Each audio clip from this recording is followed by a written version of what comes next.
Apologize for beginning late, but we got a couple of thousand people outside who are still trying to get in.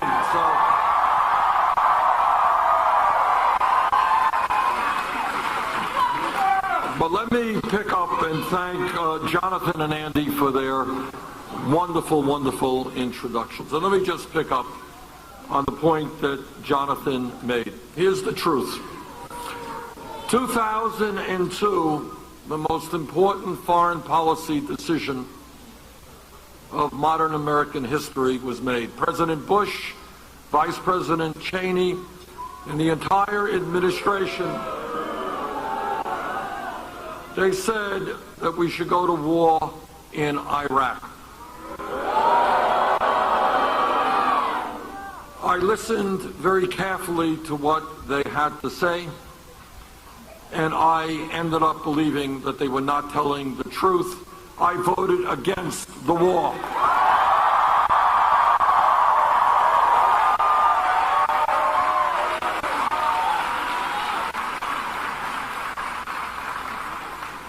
My opponent, Secretary Clinton, then in the Senate, heard the same evidence.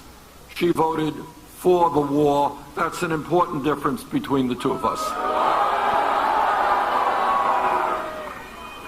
Now, as Jonathan mentioned, the cost of war is far, far greater than most people recognize.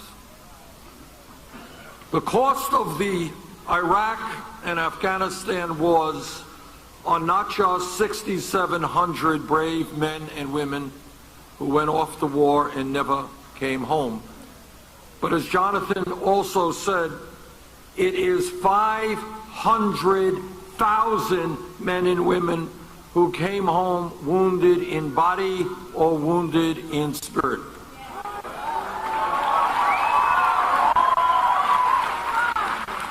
Hundreds of thousands of men and women who served in Iraq and Afghanistan are today dealing with post-traumatic disorder, or they're dealing with traumatic brain injury, very nasty illnesses. And not only are they dealing with these issues, so are their wives and their husbands and their children.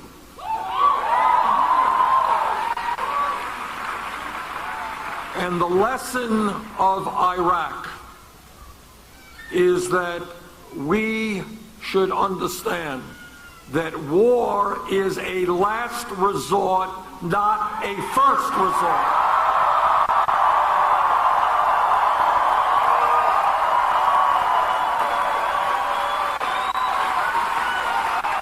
Because we understand that the men and women who are going to fight those wars are not the sons and daughters of the billionaire class or the politicians.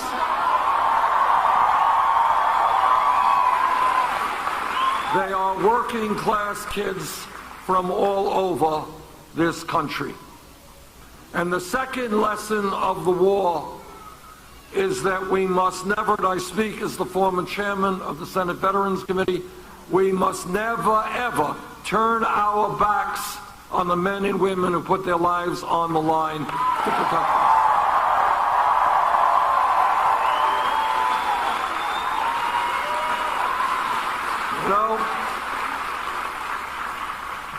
You know, sometimes I hear my colleagues talking about how we go to war and how we should go to war and how we should do this and how we should do that.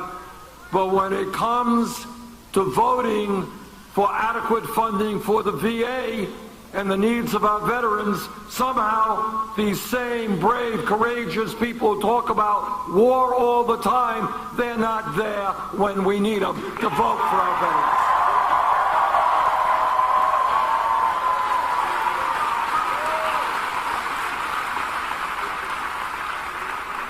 Now, this campaign is a different type of campaign because we're doing something very radical. We're telling the truth.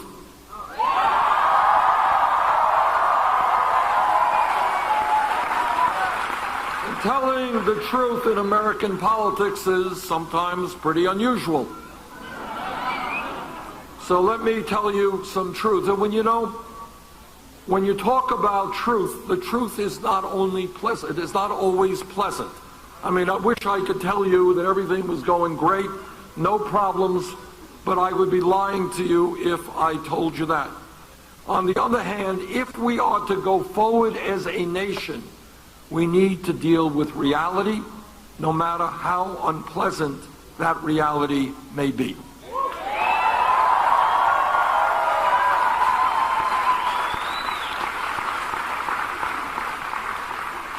And here is some truths, though they be unpleasant.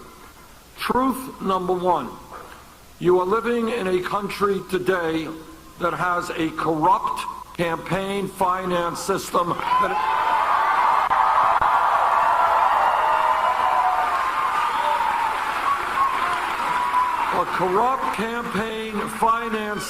that is undermining American democracy. Now, I wish I could tell you that in a way that does not sound so harsh or ugly, but then I would not be telling you the truth. Here is the truth again. A handful of billionaires, Koch brothers and a few others,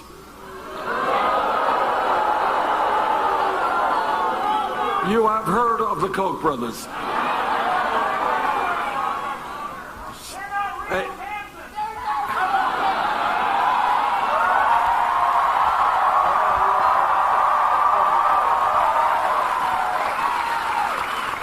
Koch brothers, second wealthiest family in America, and a few of their billionaire friends will spend an estimated $900 million in this campaign trying to elect candidates who represent the wealthy and the powerful.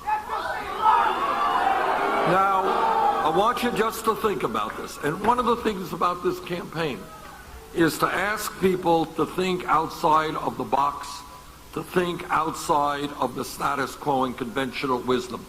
When you have one family and a few of their billionaire friends spending more money than either the Democratic Party or the Republican Party nationally, that is not democracy. That is called oligarchy.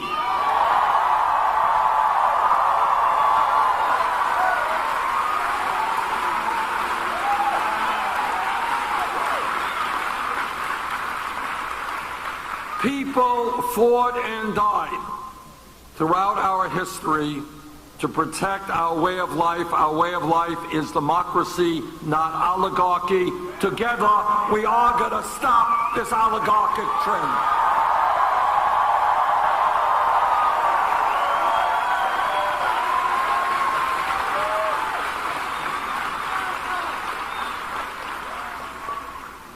Right now, one of the differences between Secretary Clinton and myself is how we raise money for our campaigns. Secretary Clinton has several super PACs. She has raised, just in the last reporting period alone, $15 million from Wall Street. Not to mention giving speeches behind closed doors to Wall Street firms for hundreds of thousands of dollars. Now, what I kind of think is, if somebody is going to be paid $225,000 a speech, it's probably a great, wonderful speech that she would want to share with the American people.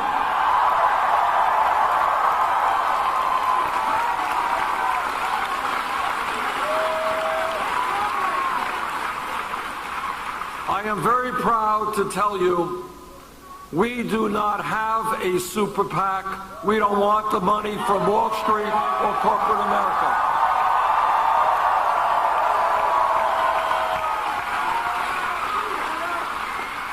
What we have done in this campaign in terms of fundraising is literally revolutionary.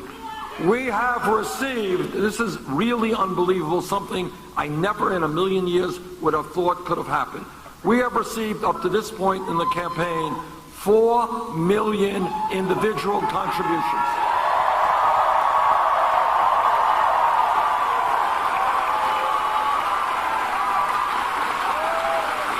That is more contributions than any candidate in the history of this country at this point in a campaign.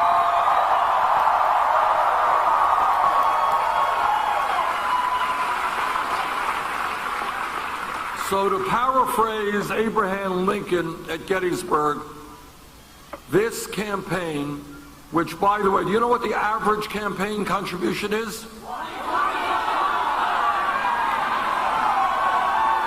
$27.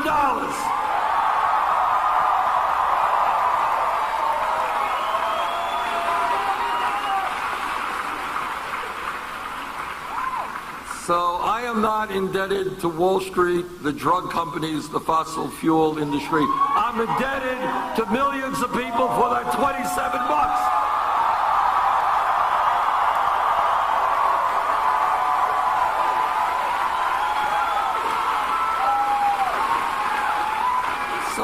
So to paraphrase Abraham Lincoln at Gettysburg, this campaign truly is a campaign of the people, by the people, and for the people.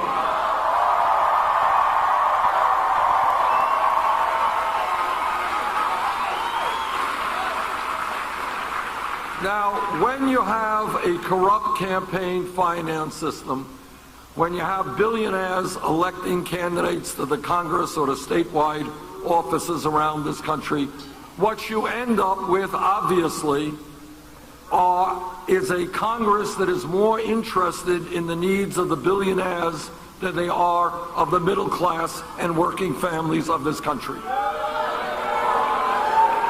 And the result of that is that we end up with a rigged economy. What does that mean? What a rigged economy means is that ordinary Americans, people in the middle class, working class, lower income people, in many cases are working longer hours for lower wages. It means that in America today, a lot of people don't know this, our people work the longest hours a year of any people in the industrialized world. Do you all know that? The Japanese are very hard-working people. We work longer hours than do the Japanese. So what you got in America today is mom is working, dad is working, kids are working, marriages are stressed because mom and dad don't have the quality time to spend together. Kids are not getting the attention that they need. And after all of that, 58% of all new income generated in America today is going to the top 1%. You guys ready for a radical idea? Together, we are going to create an economy that works for all of us, not just the 1%.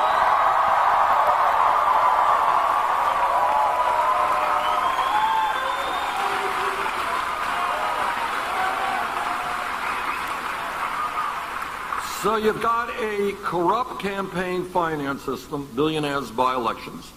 You got a rigged economy, the rich get richer, almost everybody else gets poorer. And then you got something else. You got a broken criminal justice system. Now again, I want you to think outside of the box. Go beyond establishment thinking. Go beyond the status quo. Ask yourselves this very simple question. In the richest country in the history of the world, which is what we are today, how does it happen that we have more people in jail than any other country on earth? How does it happen? How does it happen? So the question is, and most of the people in jail, the people in jail are disproportionately African American, Latino, and Native Americans.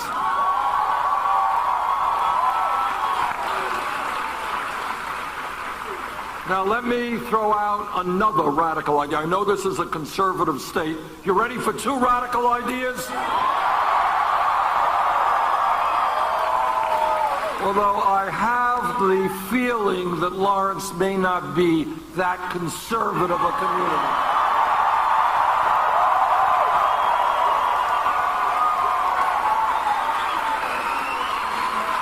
So